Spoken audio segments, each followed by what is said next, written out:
ভাইয়া এই আপনার টি শার্টের কথায় আসবো আমি, সব সময় একই ডিজাইনের একই রকম টি শার্ট, শুধু কালার ভিন্ন।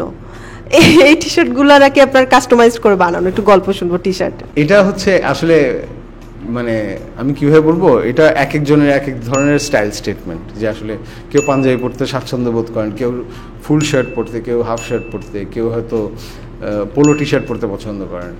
আমার মনে হয় যে আমাকে এটাতে কম্পারেটিভলি বেটার দেখায় এবং কম্পারেটিভলি আর একটু ইয়াঙ্গারও দেখায়। সো এটা হচ্ছে আমার এক ধরনের, হ্যাঁ এই টি শার্টের ব্যাপারে আমি সবসময় শুনি। আমি যখনই কোনো পুরস্কার নিতে যাই, মেরিল প্রথম আলো পুরস্কার হোক বা ডেইলি স্টার অ্যাওয়ার্ড হোক বা যে কোনো পুরস্কার নিতে গেলেই আমি সবসময় এরকম কোনো একটা থাকে, আমার এরকম অনেকগুলো কাস্টমাইজ করা আছে। সো কোনো একটা নিতে যাই বা ইন্টারভিউর কথা আসলে বা এরকম। সো এটা এক ধরনের আমি বলবো কি যে একটা স্টাইল স্টেটমেন্টের অংশ হিসেবে।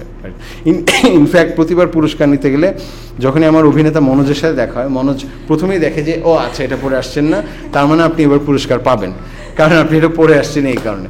সো এটা মোটামুটি এক ধরনের একটা স্টাইল স্টেটমেন্ট হয়ে গেছে আর কি। এবং আমি খুব কমফোর্টেবল এটাতে পরে, এবং প্রচুর আমার কাছে মেসেজও আসে। আমি যখন ছবি দিই তখন মানুষজন লিখে যে এটা কোথায় কোত্থেকে কিনলেন বা এটা কোথায় পাওয়া যায়, আমাদেরকে অ্যাড্রেসটা দেন। ন্যাচারালি সেটা তো আর বলবো না। তো এই টি শার্টটার নাম কি ভাইয়া? আপনার নিজস্ব কোনো একটা নাম তো অবশ্যই আছে। হ্যাঁ, আপনি যদি এটাকে আশফাক নিপুর টি শার্ট বলতে চান তাহলে সেটাও বলতে পারেন।